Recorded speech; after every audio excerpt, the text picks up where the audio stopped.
What's up, everybody? Hope you guys are doing well. Cheers. That's some good creamer.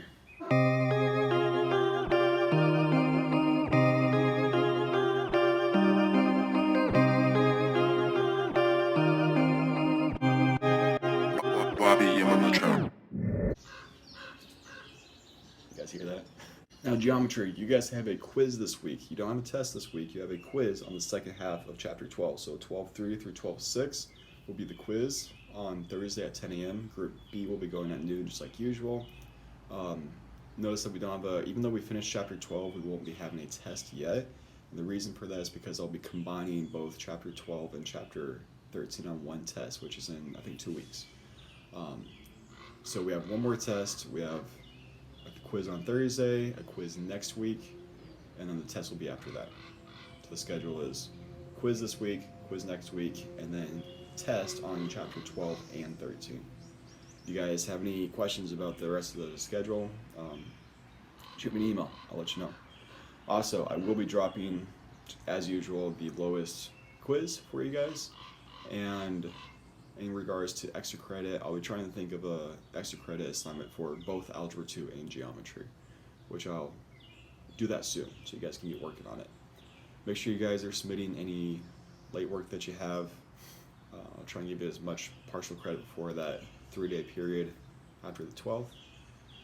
If you guys have any other questions or want extra help, make sure you let me know in an email, and I'll try to answer it there. Or if you want extra help via video conferences, then we can set up a time for that as well. All right, that's it for me. Hope you guys enjoyed the lecture. See ya. Alright, so today we're looking at the second portion of 13.1, 13.1b. We're going to be filling out some of the unfilled portions of our notes yesterday, and we'll be going through some new concepts as well. One quick thing is that we're not going to worry about this yet. I'll probably do that in tomorrow's video, not today's. But let's start with factorials. So factorials is where you have a number with an exclamation point next to it. So n factorial. Now what is a factorial? A factorial is a number. The factorial of a number is the product of the natural numbers less than or equal to that number. So what this means is that if you take n factorial, this will be equal to, you start with the number n, you can do n minus 1, so multiply by n minus 1, then n minus 2, and then multiply all the way down until you get to 1. Now that's the algebra formula. How does this look practically? Let's say we took 6 factorial. 6 factorial is equal to 6 times 5 times 4 times 3 times 2 times 1, which is 720. So you just start with a number and then multiply it by every number below it. 5 factorial. 5 times 4 times 3 times 2 times 1, that is equal to 120. 4 factorial. 4 times 3 times 2 times 1, 12 times 2 is 24. 3 factorial, 3 times 2 times 1 is 6. 2 factorial, 2 times 1 is 2. 1 factorial is just 1. Now 0 factorial is equal to 1. Now that may seem a little bit weird. And this is kind of an important concept because notice that all these is kind of like the fundamental counting principle. We're looking at the number of orderings in a sense. Now when we look at 0 factorial, this is kind of saying if you have, let's say this is our universe, and in the universe you have absolutely nothing. Now how many ways can you order or can you rearrange nothing? There's only one way to do it. You can't. So it might seem a little bit strange, that concept, but if you have a universe and nothing in it, there's only one way you can rearrange everything, and that's that you can't. So it kind of seems like a paradox, I guess, but that's the best explanation for why 0 factorial is equal to 1. Now let's look at some different examples, how to evaluate something like this. We have 6 factorial over 3 factorial. Now I could just do this, multiply. So 6 factorial is 720, 3 factorial is 6. So I could do, multiply all of them out and get 720 divided by 6 and get 120. That's fine. Or I could say I have 6 times 5 times 4 times 3 times 2 times 1 over 3 times 2 times 1. Now notice that these cancel out. I'm left with 6 times 5 times 4, which gives me 120. So you'll see that a lot of times you can cancel out factorials, which makes your life a lot easier, especially when we get to number 5, where we have 15 factorial over 14 factorial. So I have 15 times 14 factorial. I'm going to stop there because on the bottom I have 14 factorial. Now these cancel each other out. I'm left with 15. Number 6, I have 9 factorial over 4 factorial times 9 minus 4 factorial. Now 9 minus 4 factorial, that is 5 factorial. So I have 9 times 8 times 7 times 6 times 5 factorial. I'm going to stop right there.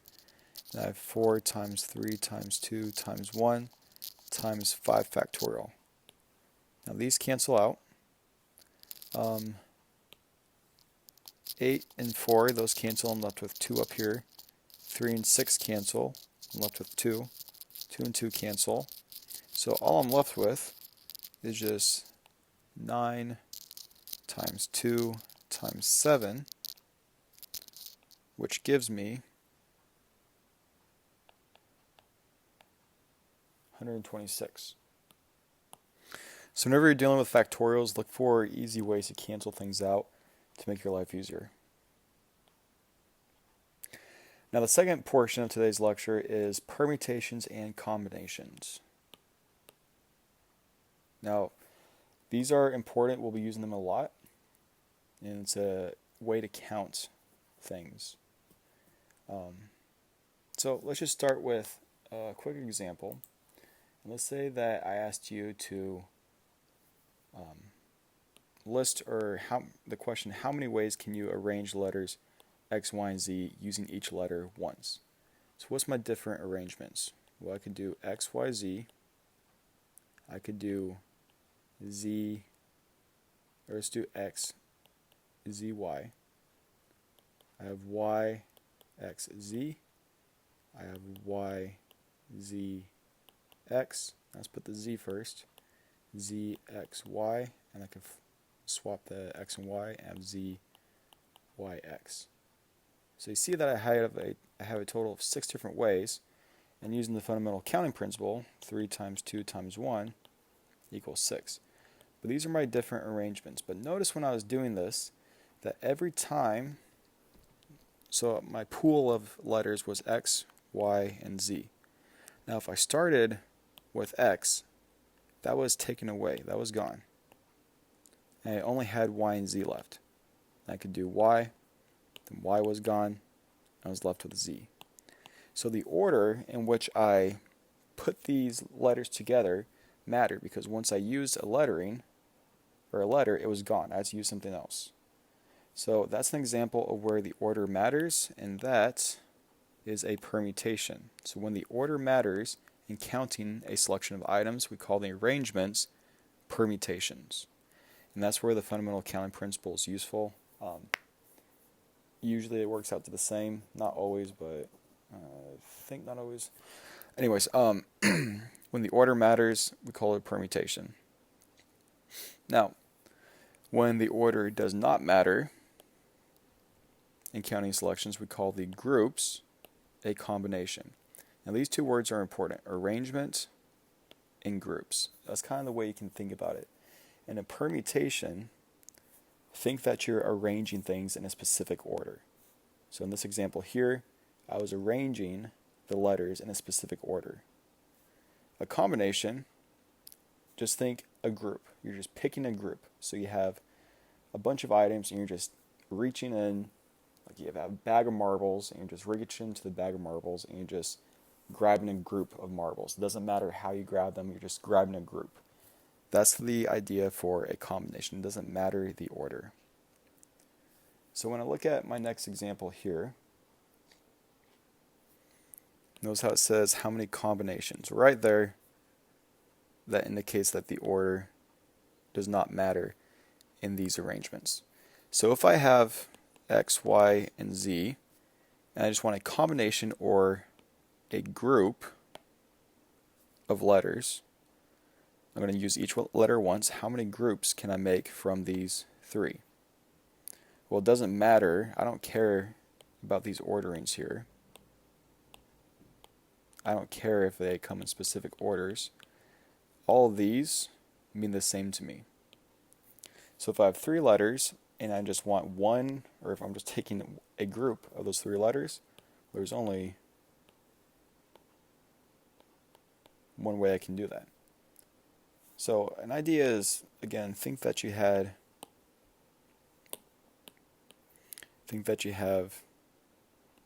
a bag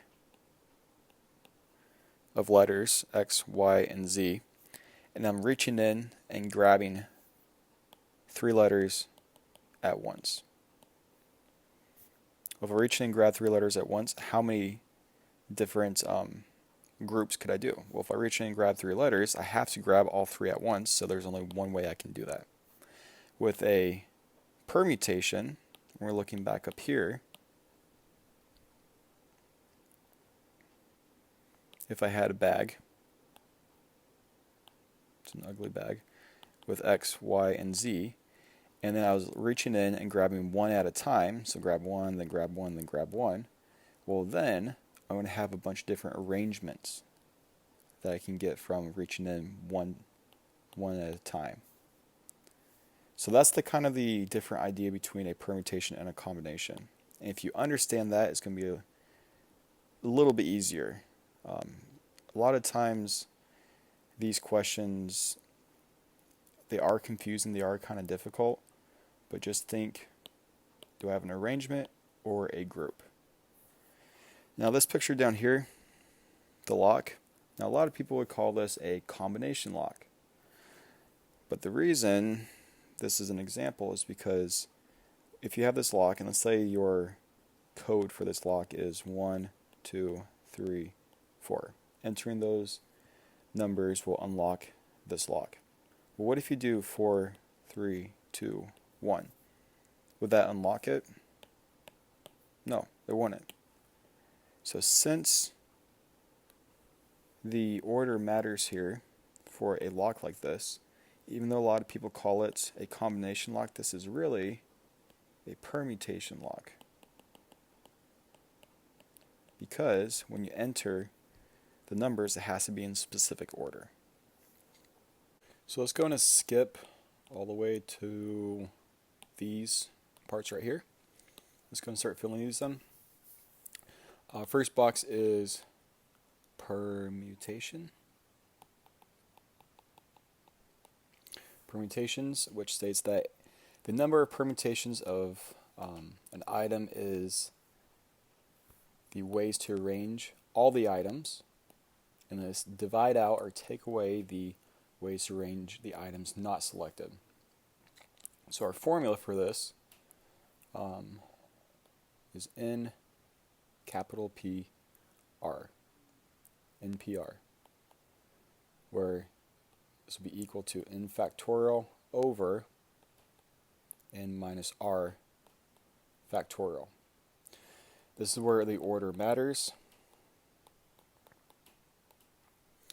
And N is the total number. The total number of items. And R is the number taken or chosen. So for example, if you had the number of permutations of 7 items, taking 3 of those items, well, that is going to, we'll say that's 7 capital P 3. So you do 7 factorial over 7 minus 3 factorial. which gives me 7 factorial over 4 factorial, which then come down here to finish. So you have 7 times 6 times 5 times 4 factorial over 4 factorial. The factorials cancel out, and I'm left with 210. So this formula here is actually very important because we'll be using it a lot. But the easy way to think about this is that for a permutation, you're doing the total number of ways to arrange all the items and then divide out or take away the items not selected. So notice when I did this, I have 7 total items. You have 7 total items. You're selecting 3. So you do 7 factorial using the fundamental counting principle. But then you have to there's 4 items not selected. So you count the number of orderings using the fundamental counting principle, and then you divide those out or take those away. So that is for a permutation. Now for a combination,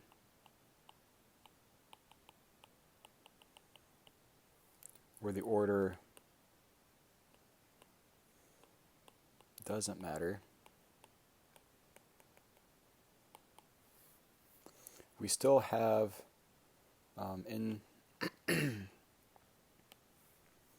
our formula is going to be in, this time CR, C for combination, in CR. And the formula here is n factorial over r factorial times n minus r factorial.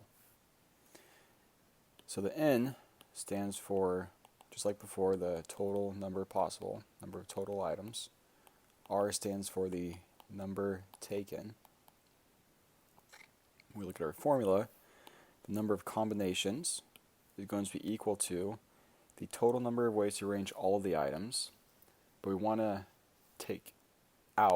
get rid of the number of ways to arrange the items not selected, so that's just like a permutation. But then we also want to get rid of the ways to arrange the selected items, because with a combination, since order doesn't matter, I don't care about the ways to arrange the items selected, so when I divide out, get rid of those as well. So I have to add on that one extra piece right here. So for example, if I did 7C3, that's 7 total items. I'm taking 3. That's going to be 7 factorial over 3 factorial times 7 minus 3 factorial.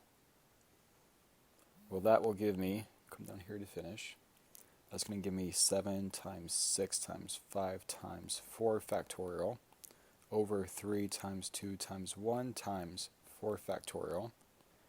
4 factorial cancel out. 3 times 2, that's 6, so cancel the 6. I'm left with 35. So that's how you'd solve those. Now let's go ahead and look at some examples. So let's go backwards. Let's go to the question 4 first. Or, not question 4, question 3, sorry. So you have strawberries, bananas, blueberries, raspberries, and mango. How many combinations? So right away we know the order does not matter.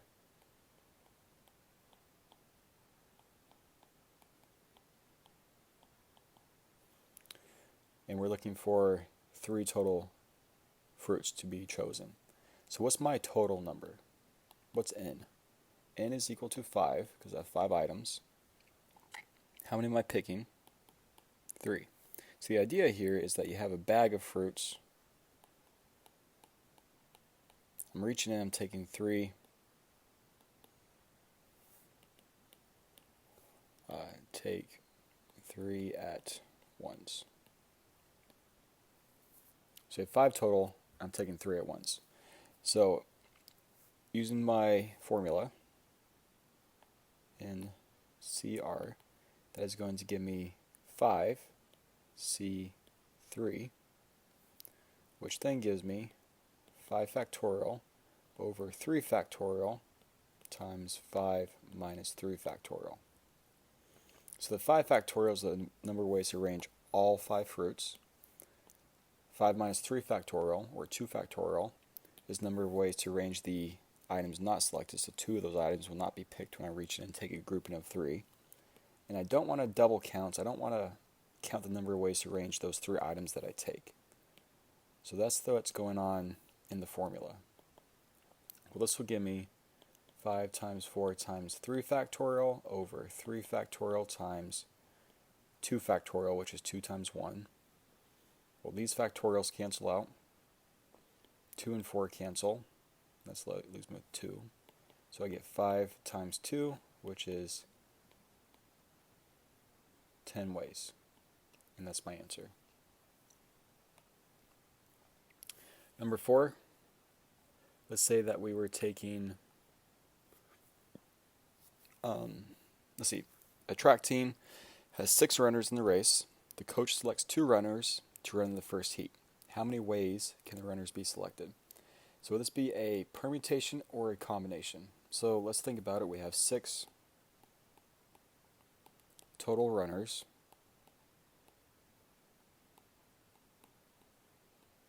2, 4, 6. And the coach is selecting 2. So we have to ask ourselves, is he making a group of 2, or is there a specific ordering to the 2? Well, it says the coach just selects 2 runners. He doesn't put them in any lineup or anything like that. He's not making a specific arrangement. So this would be a combination, a grouping. He's making a group of 2. So I would take NCR,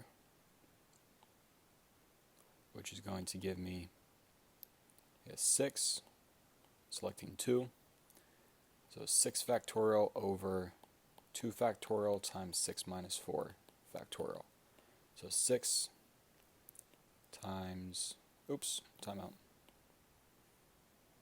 Got ahead of myself, 6 minus 2 factorial, which gives me 4 factorial.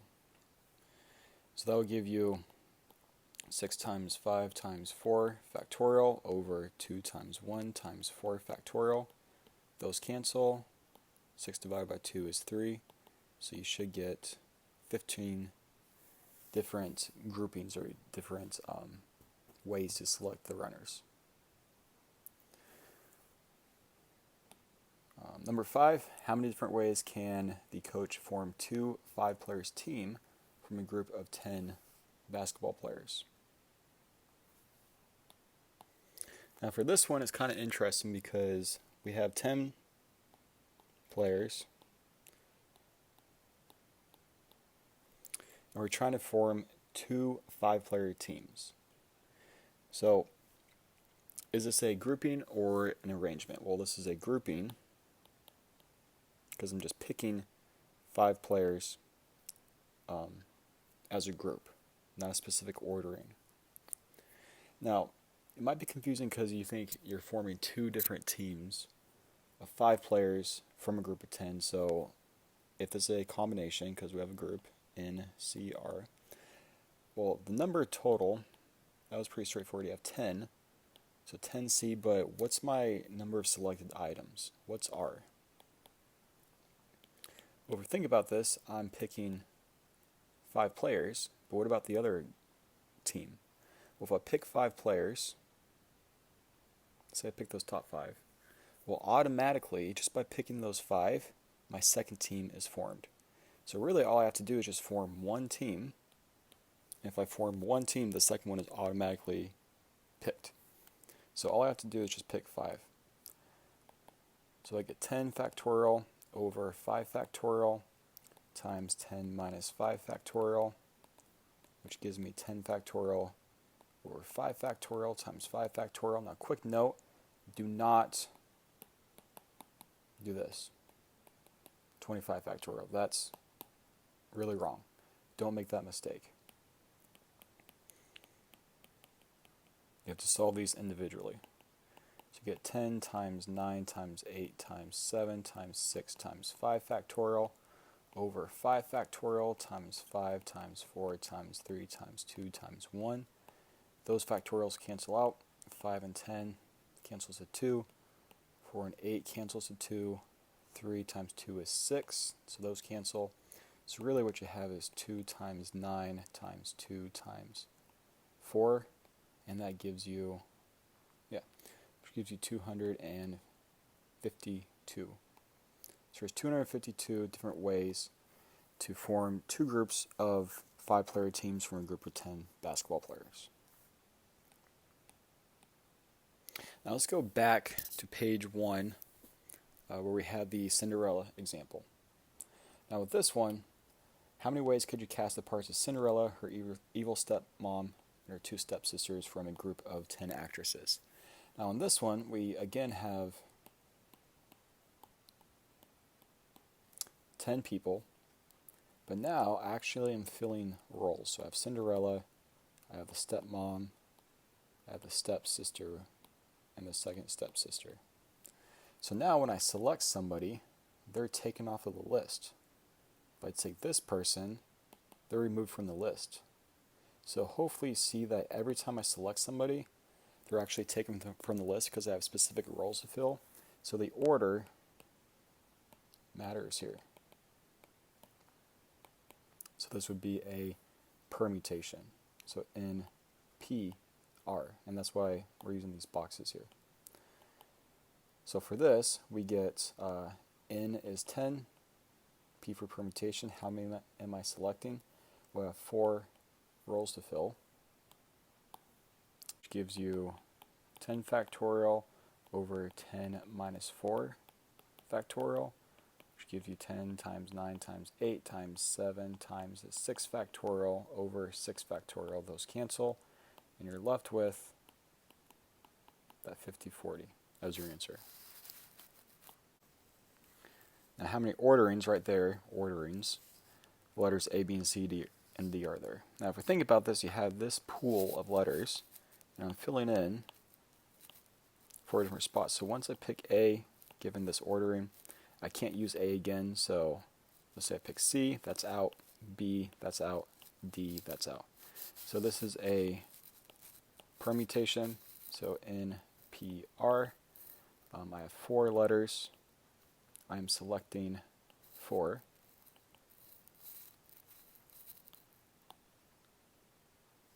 So using the formula, you get 4 factorial over 4 minus 4 factorial, which gives me 4 factorial over 0 factorial. Remember, 0 factorial equals 1. So you get 4 factorial over 1, which is 4 times 3 times 2 times 1, which is 24, which is what we got before. Now lastly, let's look at permutations with repetition. So our first example, how many ways can you arrange the letters B-O-O-K? Now when you look at this, we're going to notice that we have the 2 O's that are repeated. So if I take B-O-O-K, and if I swap my 2 O's, B-O-O-K, is that new? A new ordering? No, it's the same. So how do I get rid of that? How do I take care of that repetition? Well, to do this, I'm going to say my formula is that you're going to take n factorial, that's the total number of items that you're given. You're going to do R1, or the number of repeated items is R1 times R2 times all the way till however many items you have repeated. So when I look at this first example, I have 4 total items, so I did 4 factorial. I have 2 O's being repeated, so I'm going to do 2 factorial. Number of ways to count those O's. So that gives me 4 factorial, 4 times 3 times 2 times 1 over 2 times 1, which gives me 24 over 2, which is 12. So 12 ways. Question 2, on a local game show in Wisconsin, you're given these following letters. And you're asked to basically just how many arrangements can you make with each letter. So what's my total number of letters? We have 10 total letters. How many repeating letters do I have? Well, I have 5 O's, I have 2 C's, and the rest are individual. So I do 5 factorial over 2 factorial, which then gives me 15,120 different arrangements. So that's what happens when you have repetition in your permutations, how you take care of that. All right, we're going to skip the rest of the portions on permutations. I don't want to do too much information. It's already getting much too long. Now, this stuff is complicated. I get it. But make sure you guys email me if you have questions. The homework will not be due until tomorrow night. Tomorrow's videos are just going to be going over the homework. All right, have a good day.